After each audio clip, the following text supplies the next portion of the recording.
and with so many knowledgeable presentations delivered by our speakers. Thank you. And the next one, ladies and gentlemen, we're going to have session 19, and we will have our moderators to lead the session. The session gonna talk about endoscopy or fusion for degenerative spine session. And to lead the session, let's give a very warm welcome to our moderators, Prof. Markus Lim, Prof. Rona Hidravianto, and Dr. Nugroho Setiowardoyo. Applause please, ladies and gentlemen, to our moderators. Please have a seat, our moderators. The stage is yours.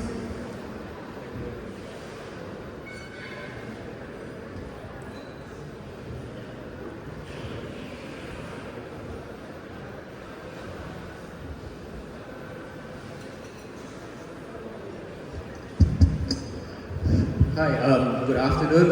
Thank you for inviting us here. So we would like to move on to our next session, endoscopy or fusion for degenerative spine. So can we invite Professor Wu Pang Hong from Singapore to talk about uniportal versus biportal and cervical endoscopy. Pang Hong, please.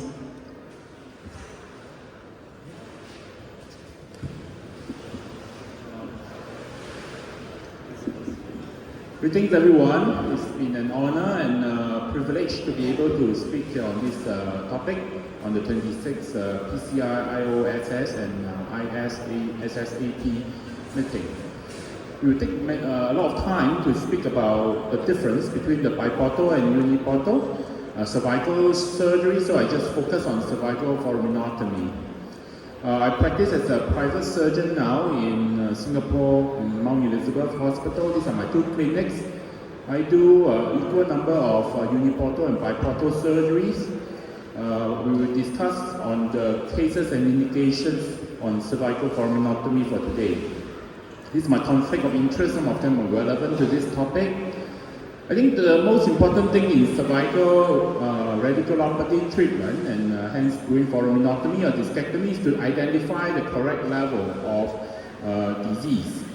There may be many patients who have multiple levels of foraminal stenosis of moderate to severe stenosis. However, there is only one or two particular myotome or dermatome that actually affects the patient and causing radiculopathy.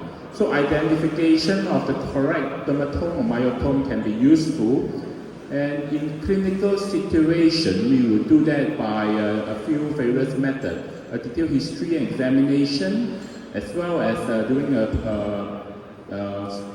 positive spelling test, and essentially looking for numbers of weakness of the particular dermatome.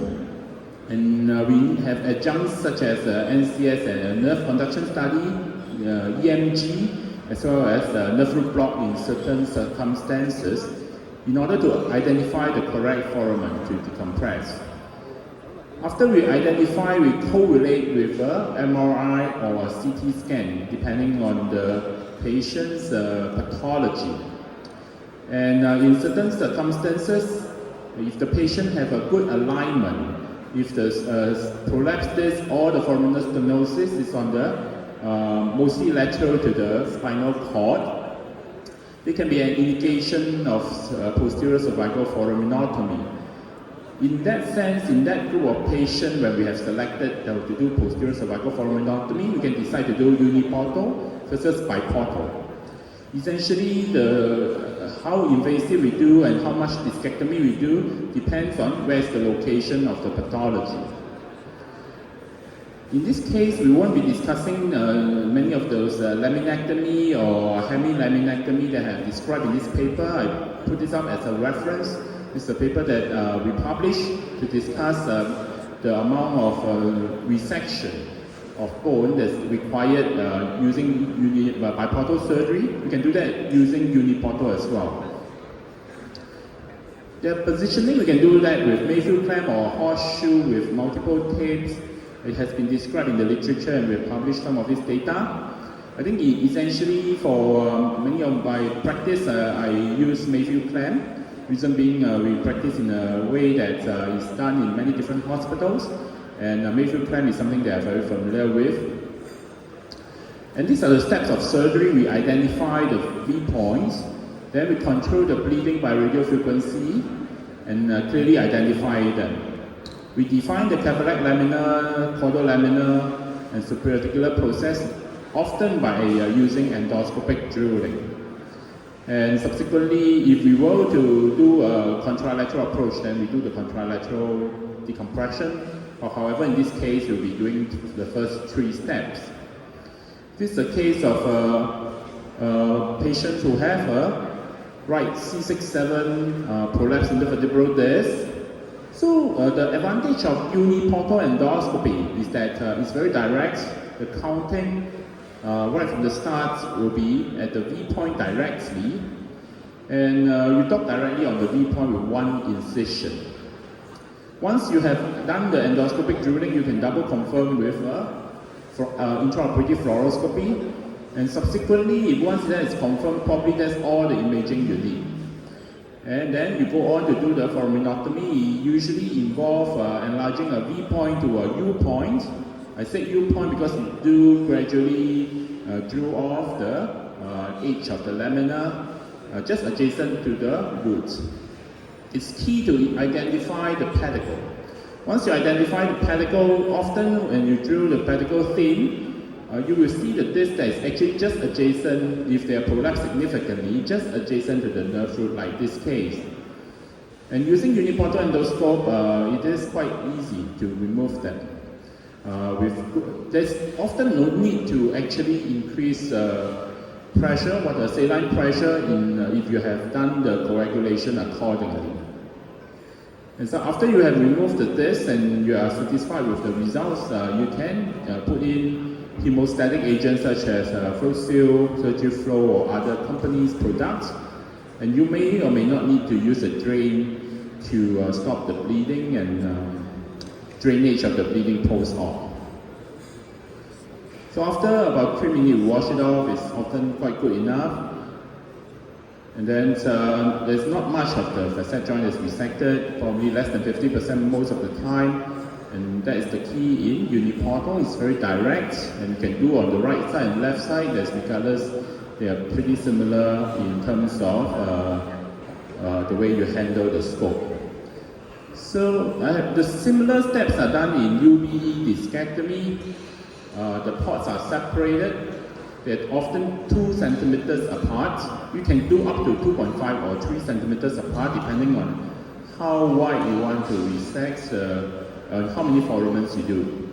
There's in uniportal discectomy, we can do 2 or even 3 level by doing a sliding technique, or back to the fascia cutting, a separate fascia cut technique.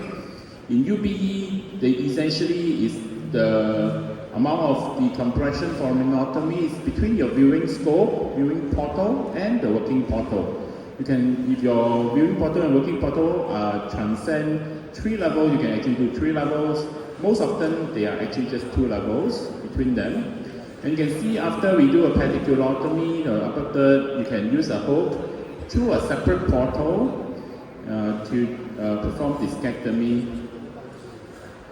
So essentially both of them in foraminotomy in my series have very good outcome and very similar outcome.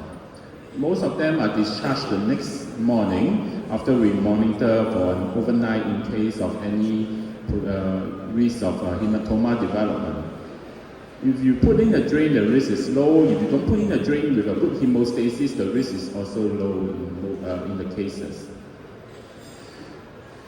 So I think the main view between the uniportal and biportal is how close you are to the nerve root. I think in the uniportal you are often closer to control the saline, to control the bleeding. In biportal you have a more helicopter point of view. This is the next morning. The patient are quite comfortable, already changed up before I did my ward round. Came out of a shower, you can see that there's some little stains, and we changed the dressing before home, and then off she goes. This patient and the previous patient did not have a drain. So this is another case. This is a biportal. Sorry, Dr. Yeah, we're running out of time. Just quickly finish up. You can see the nerve root from one level to the next level between the viewing and the scoping portal. So overall, the results are good. I think the comparison of technique, I think by portal I do a lot more for laminectomy, sometimes in foraminotomy, and if there's a lot of bone resection. I think the left side is easier than the right, but there's a contralateral approach, inclinatory approach possible in UBE. Uniportal is pretty straightforward. You dock in a very similar manner. You can do multiple levels. Both are good techniques. Both have similar outcome in my series. Thank you very much.